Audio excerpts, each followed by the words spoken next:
नमस्कार, आप सभी का स्वागत करती हूँ आपके अपने चैनल ज्ञान उदय में। तो आज का जो टॉपिक है हमारा वो रीतिकाल है और रीतिकाल से संबंधित जो भी तथ्य हैं, रीति का अर्थ क्या है, रीति का नामकरण कैसे हुआ रीतिकाल का, इसके अलावा रीति से संबंधित जो भी तथ्य हैं कुछ इम्पोर्टेंट वो मैंने आपको बता दिए हैं वीडियोज़ में, ठीक है।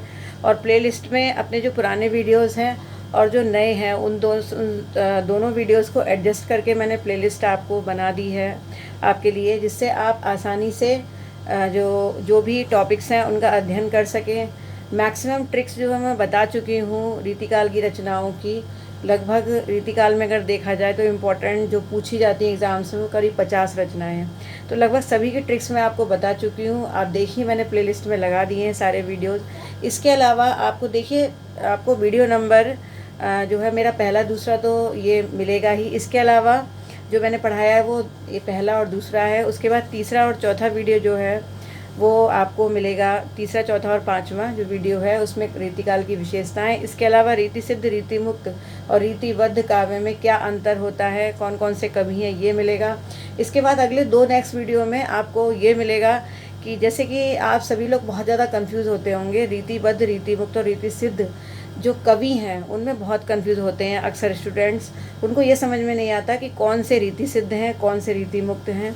और इस तरह से आप जब सबका काव्य पढ़ लेते हैं, ओवरऑल सब पढ़ लेते हैं, तब आपको थोड़ा थोड़ा समझ में आता है कौन रीति सिद्ध है, कौन रीति मुक्त है।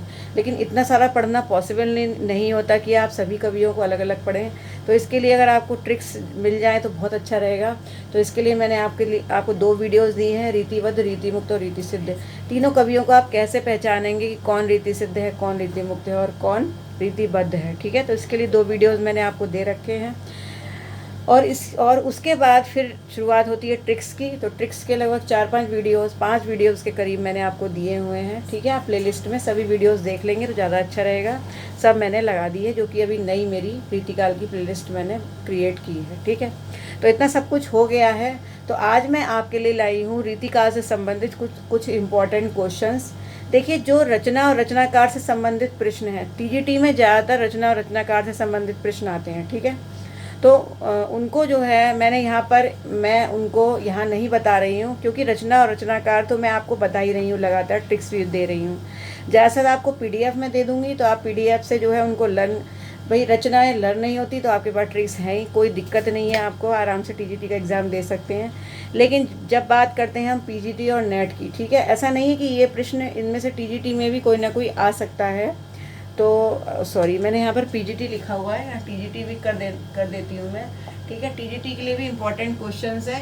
अगर एग्ज़ाम टफ आता है तो कहीं ना कहीं टीजीटी के लिए भी इम्पोर्टेंट क्वेश्चन यहाँ पर निकलेंगे। तो टीजीटी, पीजीटी और नेट के लिए जो भी इम्पोर्टेंट क्वेश्चंस बनते हैं, जो मुझे लगे कि होने चाहिए, तो आज मैं आपको इस वीडियो में कम से कम 20 क्वेश्चन जो है वो करवाऊँगी इम्पोर्टेंट, ठीक है।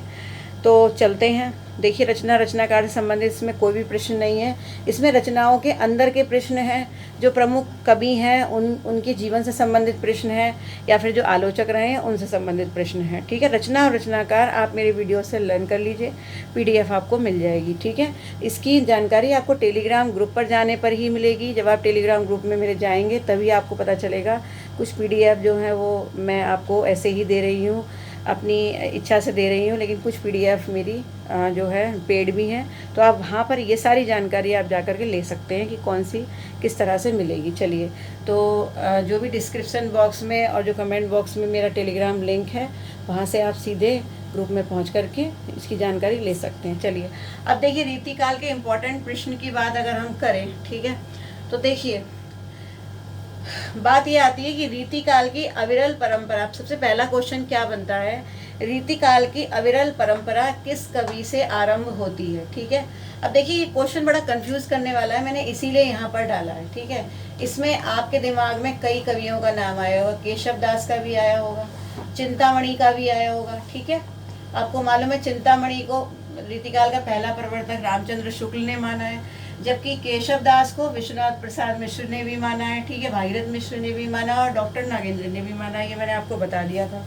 तो देखिए, अगर क्वेश्चन जनरली आपसे पूछा जाता है कि रीतिकाल की अविरल परंपरा किस कवि से आरंभ होती है, तो आप केशव दास को भूल जाएंगे। आप किस पर लगाएंगे, चिंतामणि। रामचंद्र शुक्ल ने जितने भी तथ्य दिए हैं वो कहीं ना कहीं माने जाते हैं। और अगर एक क्वेश्चन इस तरीके का, एक क्वेश्चन आदर्श क्वेश्चन अगर आता है तो आप क्या लिखेंगे? अगर इस तरह से आता है कि विश्वनाथ प्रसाद मिश्र के अनुसार, भागीरथ मिश्र के अनुसार या नागेंद्र के अनुसार नाम लिखा हो तो एक अलग बात है। लेकिन अगर एक क्वेश्चन बनकर आता है जनरली कि अविरल परंपरा रीतिकाल की किससे शुरू होती है, तो सही आंसर क्या होगा? चिंतामणि होगा। ठीक है, तो आप चिंतामणि पर जाएंगे। चलिए, अब इसके बाद अगला क्वेश्चन आता है, हिंदी के किस आलोचक ने केशव दास को भक्तिकाल के कवियों में माना है? ठीक है, ऐसे कौन से आलोचक हैं जिन्होंने किसी रीतिकाल के कवि को, कौन? केशव दास। ठीक है, केशव दास को, हालांकि केशव दास रीतिकाल के कवि हैं, लेकिन एक ऐसे भी आलोचक रहे जिन्होंने केशव दास को रीतिकाल का नाम मान करके भक्तिकाल का माना है। ठीक है, तो ऐसे कौन थे आलोचक? तो वो थे रामचंद्र शुक्ल। ठीक है, वो थे रामचंद्र शुक्ल। और रामचंद्र शुक्ल की एक खासियत और है, ये बहुत बड़े आलोचक थे रीतिकाल के। उन्होंने जो है रीतिकाल के कवियों को कवि तो माना है, लेकिन उनको आचार्य नहीं माना। ठीक है, कवि माना है लेकिन आचार्य नहीं माना। जबकि डॉक्टर नगेंद्र ने, जो रीतिकाल के कवि थे, उनको कवि आचार्य माना है, कवि शिक्षक भी माना है। ठीक है, तो अच्छा क्वेश्चन है। मैं आपको एक क्वेश्चन से जुड़े हुए और भी क्वेश्चंस करवाते जा रही हूँ। उसके बाद फिर आता है रीतिकाल के पतन का कारण क्या है? ठीक है, ये क्वेश्चन भी कंफ्यूज करने वाला है। देखिए, अक्सर ये एग्जाम में कैसे आता है, रीतिकाल के पतन का कारण क्या है, तो इस पर 2-3 ऑप्शन आते हैं। जैसे एक, जीवन निरपेक्षता। एक ऑप्शन क्या होगा? जीवन निरपेक्षता या जीवन के प्रति उदासीनता। ठीक है, और उसके बाद फिर अगला जो इसका ऑप्शन होगा वो होगा चमत्कार प्रियता। ठीक है, चमत्कार प्रियता, कि इसमें बहुत ज़्यादा चमत्कार दिखाने पर जुट गए थे कवि लोग। और चमत्कार दिखाने में वो अपने काव्य को गहराई में वो जो है प्रस्तुत नहीं कर पाए, बल्कि उन्होंने सिर्फ चमत्कार दिखाया। इसके अलावा रसिक दरबारी जीवन। ठीक है, रसिक दरबारी जीवन। तो ये, अब जैसे मान लीजिए ये तीनों ऑप्शन आते हैं और एक ऑप्शन होता है ऑल का। ठीक है, कि सभी। तो आप क्या लगाएंगे? आप सभी लगाएंगे। ठीक है, कुछ लोग रसिक दरबारी जीवन या फिर जीवन निरपेक्षता पर लगा देते हैं, लेकिन ये तीनों ही कारण है रीतिकाल के पतन का। ठीक है, तो आप क्या लगाएंगे? सभी। ठीक, ये अच्छा क्वेश्चन बनता है। तो ये क्वेश्चन, ये तीन कारण बने। कभी कभी इंटरव्यू वगैरह में भी पूछ लिया जाता है, जैसे नवोदय या फिर आप पीजीटी वगैरह का इंटरव्यू कहीं भी देते हैं, किसी भी ब्रांच में, किसी भी डिपार्टमेंट में, तो वहाँ पर इस तरह के क्वेश्चन पूछे जाते हैं कि रीतिकाल के पतन का कारण क्या था। तो ये तीनों ही जो है बनते हैं। ठीक है, इसके बाद अगला प्रश्न जो है हमारा वो है कि रीतिकाल को किसका स्वर्णयुग कहा जाता है? देखिए, भक्तिकालीन साहित्य को स्वर्णयुग कहा गया, लेकिन रीतिकाल भले ही एक अपकर्ष का काल था। ठीक है, रीतिकाल को अपकर्ष का काल किसने कहा है? चलिए यही बता दीजिए मुझे आपके दिमाग में। अगर आपने वीडियो मेरा ध्यान से देखा होगा तो आपको जरूर पता होगा कि गणपति चंद्रगुप्त ने रीतिकाल को अपकर्ष काल कहा था। ठीक है, तो रीतिकाल भले ही अपकर्ष का काल था, लेकिन इसको किसी एक ऐसा विषय है जिसका स्वर्णयुग भी कहा जाता है, और वो किसका है? ब्रज भाषा का। ठीक है, तो रीतिकाल को ब्रज भाषा का स्वर्णयुग भी कहा जाता है। बहुत अच्छा इंपॉर्टेंट क्वेश्चन है, और बहुत ही अच्छे क्वेश्चन मैं छांट कर लाई हूँ आपके लिए। उसके बाद फिर आता है बिहारी सतसई में कितने दोहे हैं? ठीक है, जो बिहारी सतसई लिखी गई उसमें कितने दोहे हैं टोटल? तो इसमें जो टोटल माने जाते हैं वो 719 दोहे माने जाते हैं। ठीक है, बिहारी सतसई में 719 दोहे हैं। ठीक है, तो ये हो गया हमारा बिहारी सतसई। ठीक, उसके बाद फिर आता है रीतिरात्मा काव्य से किसकी उक्ति? देखिए, ये कहीं ना कहीं काव्य शास्त्र का प्रश्न है। वैसे देखा जाए तो काव्य शास्त्र में अगर आप मेरे वीडियोस देखेंगे, मैंने जो पुराने वीडियोस जो मैंने आपको 1-1.5 साल पहले बताए थे, जब मैंने काव्य शास्त्र आपको बताया था, रीति संप्रदाय आपको करवाया था। ठीक है, तो रीति संप्रदाय में जो संस्कृत आचार्य थे जितने, जैसे बामन हो गए, ठीक है, और भामह हो गए, ठीक है, मम्मट हो गए, जितने भी जो हमारे जो पुराने आचार्य रहे थे, वो पुराने जो विद्वान रहे थे रीतिकाल में, उनकी जो, तो जितने भी विद्वान हुए हैं उनके बारे में मैंने आपको बताया है। ठीक है, लेकिन वो सारे जो थे वो संस्कृत के आचार्य थे। ठीक है, हालांकि जो हिंदी रीतिकाल है उसके जितने भी विद्वान कवि रहे, उन्होंने रीति के विषय में जो जो बातें बताई हैं वो मैंने आपको रीतिकाल के वीडियो में आपको दे रखी हैं, और आपको नोट्स भी मैंने बना के रखे हुए हैं। ठीक है, तो देखिए, जितनी में ये संस्कृत आचार्य हैं, कौन? बामन, लेकिन उसके बाद भी ये क्वेश्चन रीतिकाल के अंतर्गत कभी कभी पूछ लिया जाता है। रीतिरात्मा काव्य से किसकी उक्ति है, यानी काव्य यानी रीति को काव्य की आत्मा किसने कहा, तो इसका आंसर क्या होगा, वामन। ठीक है, तो वामन ने ये कहा। इसके अलावा मैंने जितने भी ये मैंने भले ही क्वेश्चंस में नहीं डाला, लेकिन जितने भी आपको हिंदी रीतिकालीन कवियों की उक्तियां बताई हैं रीति के विषय में, वो सब आप बहुत अच्छे से कर लीजिए, क्योंकि उनमें से कहीं ना कहीं से कुछ भी आ जाता है, चाहे टीजीटी हो, चाहे पीजीटी हो, चाहे नेट हो, तीनों के लिए ही बड़े इंपॉर्टेंट है, जो मेरा पहला और दूसरा वीडियो है। ठीक है, उसके बाद फिर अगला चलते हैं, फिर है बादशाह जागीर की प्रशस्ति में किसने लिखा। ठीक है, तो आपको पता होगा कि एक कवि हैं जिनका नाम क्या है, केशव दास। आपने ट्रिक्स में भी, जो मेरी ट्रिक्स है उसमें सबसे पहला जो ट्रिक्स का वीडियो है उसमें सबसे पहले मैंने केशव दास सेकंड नंबर पे आपको बताए हैं। तो इन्होंने लिखी थी जहांगीर जस चंद्रिका। ठीक है, ट्रिक्स में भी मैंने आपको बताई है, अगर आप देखेंगे तो आपको याद भी हो जाएगी। ठीक है, तो जहांगीर जस चंद्रिका जो कि केशव दास की लिखी थी, इन्होंने जहांगीर जस चंद्रिका जहांगीर की प्रशस्ति में लिखी थी। उस समय जो जहांगीर थे गद्दी पर बैठे हुए थे, और उनकी प्रशस्ति में जहांगीर जस चंद्रिका किन्होंने लिखी, केशव दास ने। ठीक है, उसके बाद अगला क्वेश्चन बनता है कि रीति काव्य का मुख्य स्रोत क्या है। ठीक है, तो रीति काव्य का जो मुख्य स्रोत है उसमें आपको भक्तिकालीन साहित्य भी लिखा आ सकता है, ऑप्शन। ठीक है, भक्तिकालीन साहित्य ये ऑप्शन आ सकता है। ठीक है, और एक संस्कृत ग्रंथ आ सकते हैं। ठीक है, इसके अलावा संस्कृत काव्य शास्त्रीय ग्रंथ भी आ सकता है। इस तरीके के ऑप्शन बन सकते हैं आपके लिए। ठीक है, तो आप किस पर लगाएंगे, इस पर। ठीक है, संस्कृत के जो काव्य शास्त्रीय ग्रंथ थे पुराने, वो ही वास्तव में रीतिकाल के क्या हैं, आधार हैं। ठीक है, रीतिकाल के ग्रंथों का आधार क्या है, संस्कृत के काव्य शास्त्रीय ग्रंथ। ओके, चलिए अब उसके बाद आगे चलते हैं। फिर है शिवराज भूषण में कितने अलंकारों का उल्लेख है। शिवराज भूषण जो लिखी गई थी भूषण के द्वारा। ठीक है, भूषण का वास्तविक नाम क्या था, ये आपको पता होगा। भूषण का वास्तविक नाम क्या था, घनश्याम। ठीक है, भूषण का नाम वास्तविक नाम घनश्याम था। ठीक है, तो देखिए शिवराज भूषण कितने अलंकारों का उल्लेख है, तो ये है 105 अलंकार। ठीक है, शिवराज भूषण में टोटल 105 अलंकारों का यूज किया है भूषण ने। ठीक है, अच्छा एक क्वेश्चन और बन जाता है कि भूषण की उपाधि किसने दी थी भूषण को। ठीक है, चलिए यहाँ से ये मुझे याद आ गया, तो मैं बता ही देती हूँ आपको कि ये थे एक चित्रकूट नरेश। ठीक है, चित्रकूट नरेश सोलंकी। ठीक है, एक राजा थे चित्रकूट नरेश सोलंकी। ठीक है, तो ये सोलंकी जो थे चित्रकूट नरेश थे, इन्होंने जो है उनको भूषण को क्या किया था, भूषण मतलब जो भूषण की उपाधि दी थी घनश्याम को, तो वो किसने दी थी, इन्होंने दी थी। ठीक है, फिर आगे के और क्वेश्चंस बताती हूँ आपको।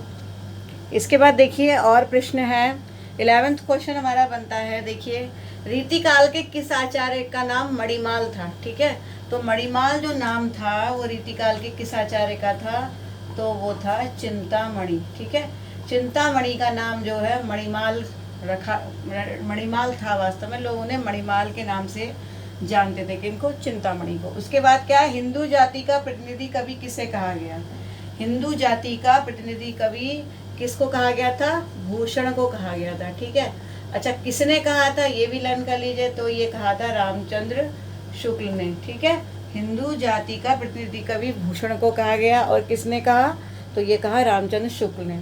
ठीक है, इसके बाद आता है उक्ति वैचित्र और शब्द क्रीड़ा का प्रेम क्रीड़ा का कवि, सॉरी।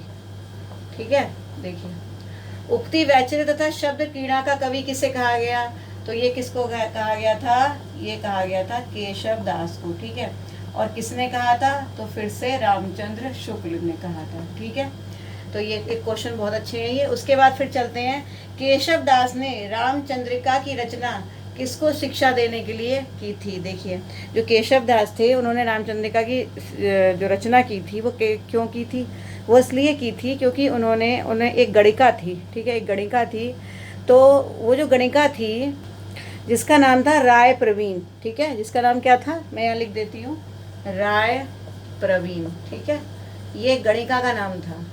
तो वास्तव में उस गणिका को शिक्षा देने के लिए किसी बात पर उन्होंने राय प्रवीण को शिक्षा दी थी और उसको उपदेश दिया था, और जो है उस उपदेश के अंतर्गत उन्होंने रामचंद्रिका ग्रंथ जो है वो लिखा था। ठीक है, तो ये बड़ी इम्पोर्टेंट बात है। और सबसे ज़्यादा इम्पोर्टेंट ये है कि जो ये गणिका के लिए जो उन्होंने रचना की थी वो वास्तव में एक रात में की थी। ठीक है, तो केशव दास जो थे उन्होंने रामचंद्रिका की रचना केवल एक ही रात में कर दी थी। और कौन थी वो? राय प्रवीण। तो केशव ने किस ग्रंथ की रचना एक रात में की? तो वो भी क्या होगा? रामचंद्रिका। और आपको ये भी पता है कि ये देखिए रामचंद्रिका जो है उसको क्या कहा जाता है? उसको क्या कहा जाता है? रामचंद्रिका। ठीक है, तो रामचंद्रिका तो इन्होंने की, लेकिन केशव दास को क्या कहा जाता है? कठिन काव्य का प्रेत भी कहा जाता है। कठिन काव्य का प्रेत भी कहा जाता है। किसको? किसको? रामचंद्रिका को। ठीक है, और रामचंद्रिका को एक नाम और दिया जाता है। चलो, ये तो कठिन काव्य का प्रेत केशव दास को कहा जाता है। रामचंद्रिका को एक नाम और भी दिया जाता है। चलिए, आप मुझे कमेंट करके बताएंगे। ठीक है, मैं आपको नहीं बता रही। अगर आप नहीं बताएंगे तो मैं आपको कमेंट बॉक्स में ज़रूर पिंड करके दूंगी, आप देख लेंगे इसका आंसर। लेकिन आप मुझे पहले ये बताइए कि रामचंद्रिका को और क्या नाम दिया जाता है। ठीक है, चलिए, अब उसके बाद अगला क्वेश्चन है कि हिंदी के प्रथम सर्वांग निरूपक आचार्य कौन से हैं? ठीक है, हिंदी के प्रथम सर्वांग निरूपक आचार्य, तो प्रथम सर्वांग निरूपक आचार्य भी कौन माने जाते हैं? केशव दास ही माने जाते हैं। ठीक है, केशव दास हिंदी के प्रथम सर्वांग निरूपक आचार्य। और अगर आपसे ये पूछा जाए कि रीति काल की प्रथम सर्वांग निरूपक रचना कौन सी थी, तो वो कौन सी थी? वो थी कवि प्रिया।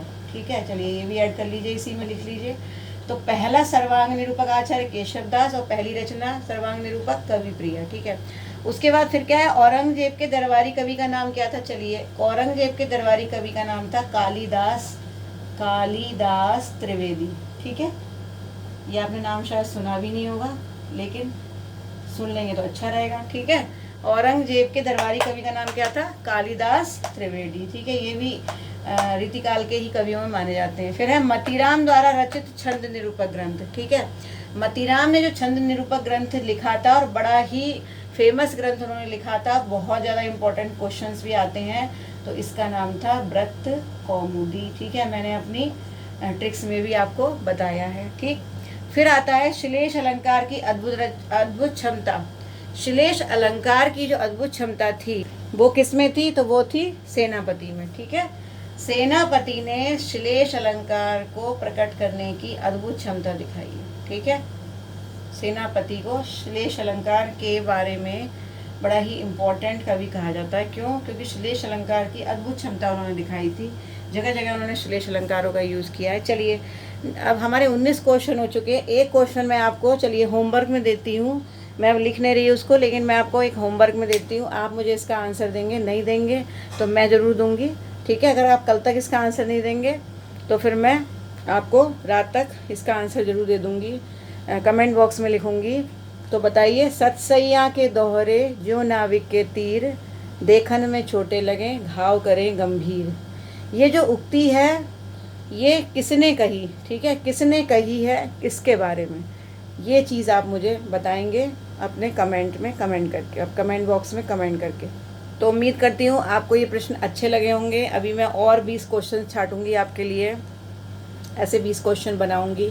कुछ क्वेश्चंस मेरे खुद के ही बने हुए हैं जो मेरे दिमाग में आए, कुछ क्वेश्चंस मैंने जो है गूगल से सर्च किए हैं, कुछ बुक्स से, और जो आपके बहुत पुराने प्रीवियस पेपर्स हैं उन सब का अध्ययन करने के बाद मुझे जो क्वेश्चन ज़्यादा इंपॉर्टेंट लगे वो मैंने यहाँ पर लिखे हैं। और इसी तरह से मैं आपको हर टॉपिक में से कम 50 क्वेश्चन दूंगी और उसकी PDF दूंगी, तो आप उन क्वेश्चंस को भी देख लीजिए।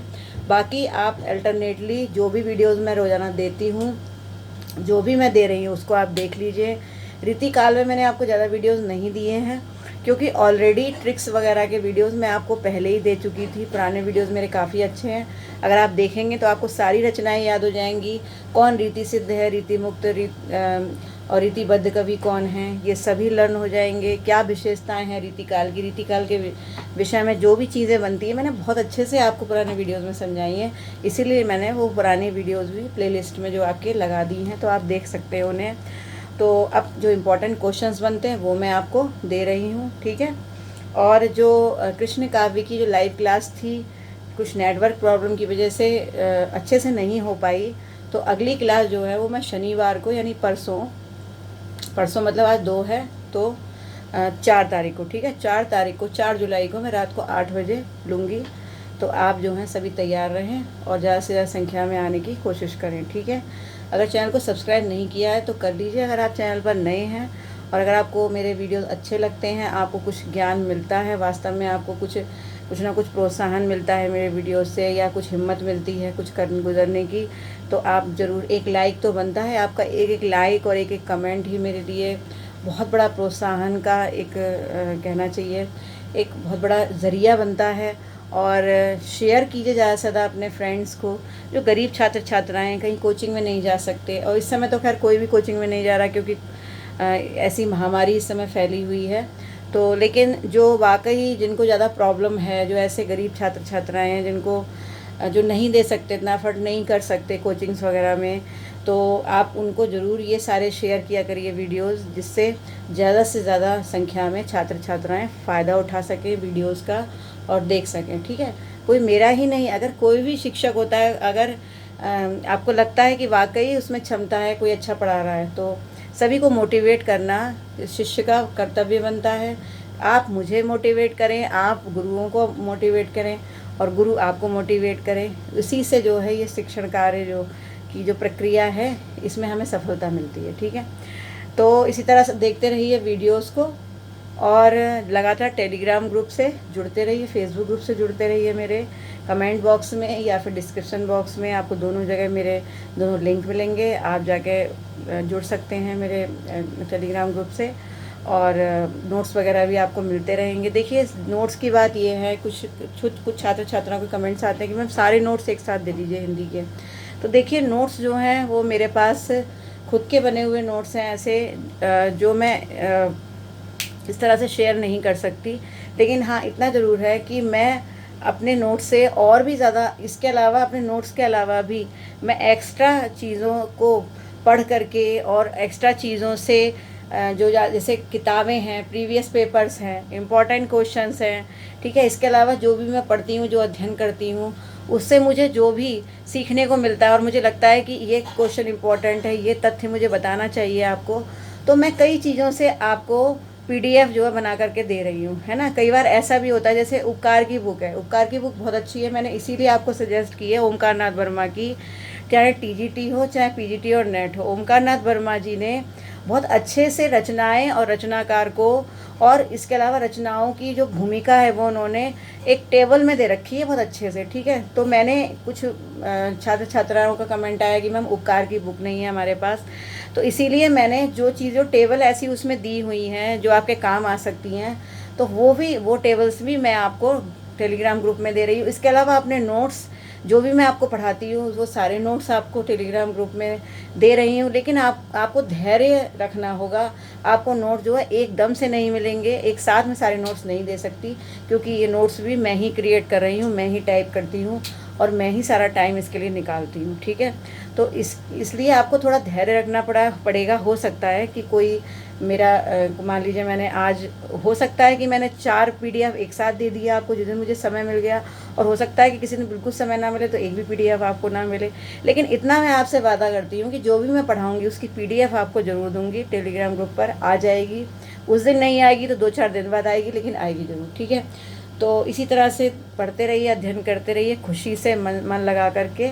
तो फिर मिलती हूँ नेक्स्ट वीडियो में और इम्पोर्टेंट क्वेश्चंस के साथ, और इसके बाद इस रीतिकाल के एक वीडियो के बाद फिर मैं शुरुआत करूँगी। एक बार एक बिहारी पर आपको जो है वीडियो दूँगी, बिहारी पर, और चिंतामणि, बिहारी, केशव दास और भूषण पर, ठीक है।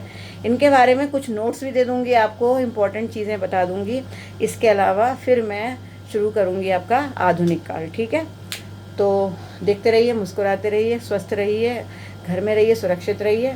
तो फिर चलती हूँ, फिर मिलती हूँ नेक्स्ट वीडियो में। नमस्कार।